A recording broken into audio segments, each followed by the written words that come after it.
After Adam's funeral and Willie's funeral, Jack spent some time in Burton's Landing, spending his days quietly with Anne.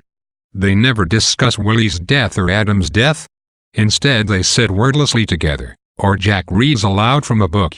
Then one day Jack begins to wonder how Adam learned about Anne and Willie's affair. He asks her, but she says she does not know. A man called and told him, but she does not know who it was. Jack goes to visit Sadie Burke in the sanitarium, where she has gone to recover her nerves. She tells Jack that Tiny Duffy, now the governor of the state, was the man who called Adam. And she confesses that Tiny learned about the affair from her. She was so angry about Willie leaving her to go back to Lucy that she told Tiny out of revenge, knowing that, by doing so, she was all but guaranteeing Willie's death.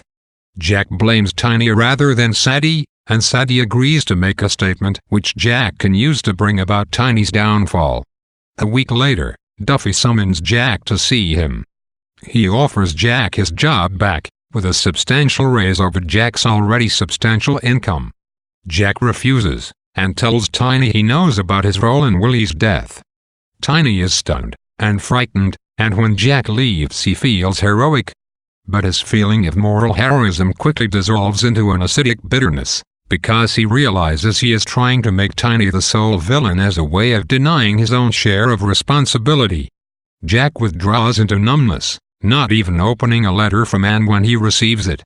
He receives a letter from Sadie with her statement, saying that she is moving away and that she hopes Jack will let matters drop. Tiny has no chance to win the next gubernatorial election anyway, and if Jack pursues the matter, Anne's name will be dragged through the mud.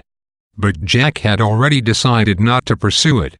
At the library Jack sees Sugar Boy, and asks him what he would do if he learned that there was a man besides Adam who was responsible for Willie's death. Sugar Boy says he would kill him, and Jack nearly tells him about Tiny's role. But he decides not to at the last second, and instead tells Sugar Boy that it was a joke. Jack also goes to see Lucy, who has adopted Sybil Frey's child, which she believes is Tom's.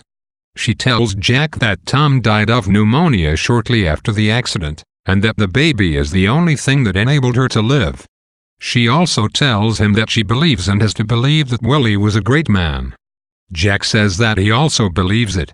Jack goes to visit his mother at Burton's Landing, where he learns that she is leaving Theodore Morrow, the young executive.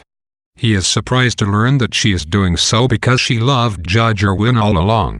This knowledge changes Jack's long-held impression of his mother as a woman without a heart, and helps to shatter his belief in the Great Witch.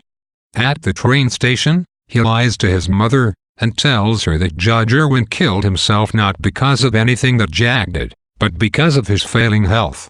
He thinks of this lie as his last gift to her. After his mother leaves, he goes to visit Anne, and tells her the truth about his parentage. Eventually, he and Anne are married, and in the early part of 1939, when Jack is writing his story, they are living in Judge Irwin's house in Burton's Landing. The scholarly attorney, now frail and dying, lives with them. Jack is working on a book about Cass Mastern, whom he believes he can finally understand. After the old man dies and the book is finished, Jack says he and Anne will leave Burton's Landing, stepping out of history into history and the awful responsibility of time.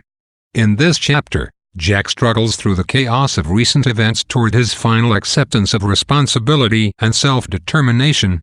In the aftermath of Willie Stark's death and his visits to Sadie, Jack's immediate reaction is to handle Willie's death the way he would have handled any other political problem encountered while working for Willie, get to the bottom of it, and then punish his enemies by blackmailing them.